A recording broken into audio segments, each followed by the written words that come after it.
Fala galera, beleza? Estamos iniciando agora a nossa terceira aula e vamos aprender sobre o que é o RPA e para que ele serve, tá?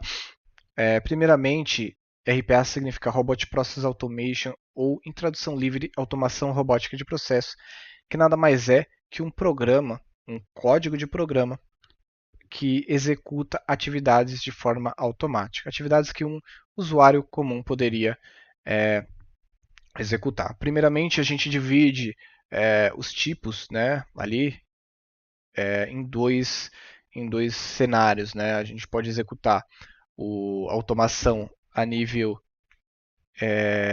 em background, ou seja, imperceptível ao olho do usuário. Então, a gente executa algum processo ali que faz uma requisição, né, de forma que você não consiga ver, né?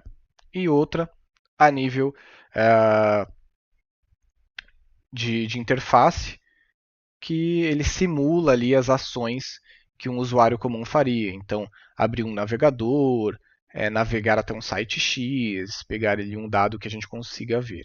Então, a gente divide a automação nesses dois cenários. No primeiro cenário, o processo fica muito mais rápido, algo que a gente faria que é bem difícil e demorado, a gente consegue fazer de forma muito mais rápida e eficiente.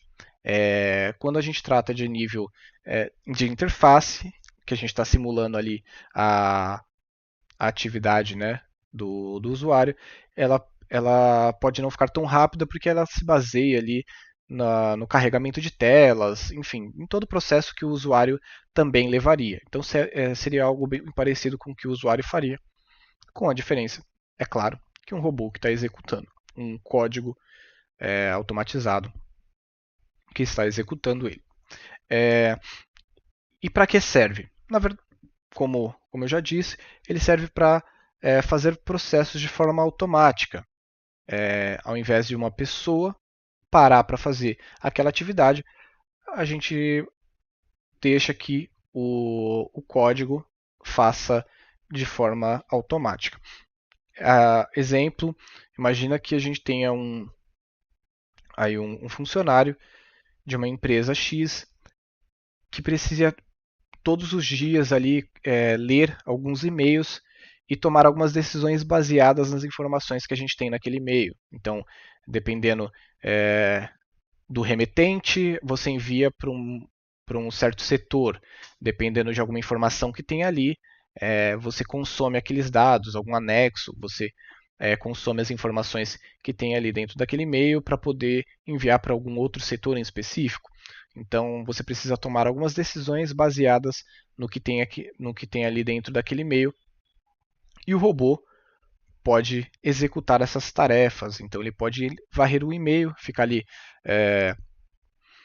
assistindo, né, os e-mails chegarem e executar o direcionamento ou as tarefas necessárias de acordo com cada e-mail.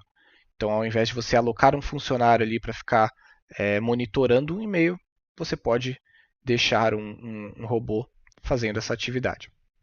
A automação ela serve também para integrar sistemas, desculpa, para integrar sistemas. Então, nós temos o sistema A e o sistema B, e um sistema A fornece insumos, fornece informações para um sistema B.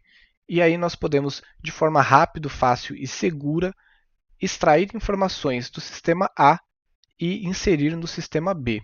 Então, ele também serve para que a gente consiga ligar, fazer a integração, né, entre dois sistemas diferentes. Como eu já citei, a gente consegue agilizar os processos, né, consegue tirar algumas atividades ali repetitivas e chatas de alguns usuários e evitar que, pela atividade repetitiva, esse usuário cometa algum erro ali de digitação, de cansaço, a gente passa ali para um robô que não vai cometer esses erros. E por fim, é muito interessante que robôs executem algumas tarefas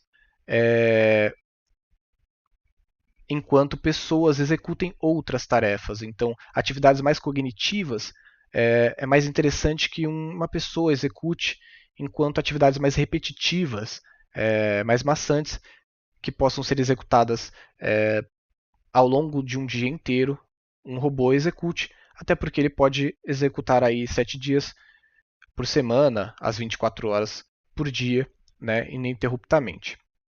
Então, essas são as principais atividades e as principais utilidades que um robô tem e são, enfim, muito é, muito interessante aí para as empresas terem um robô desenvolvido, pois ele consegue agilizar muitas atividades aí e o, o, o mar de possibilidades é gigantesco. Para finalizar a nossa aula aqui, eu só queria levantar um ponto de que na última aula eu disse que as aulas seriam de 10 minutos. Na verdade, ela tem uma média de 10 minutos, então ela pode ser um pouquinho menos, um pouquinho mais, dependendo da complexidade de cada aula. Beleza? Então, por hoje é só e te espero na próxima aula.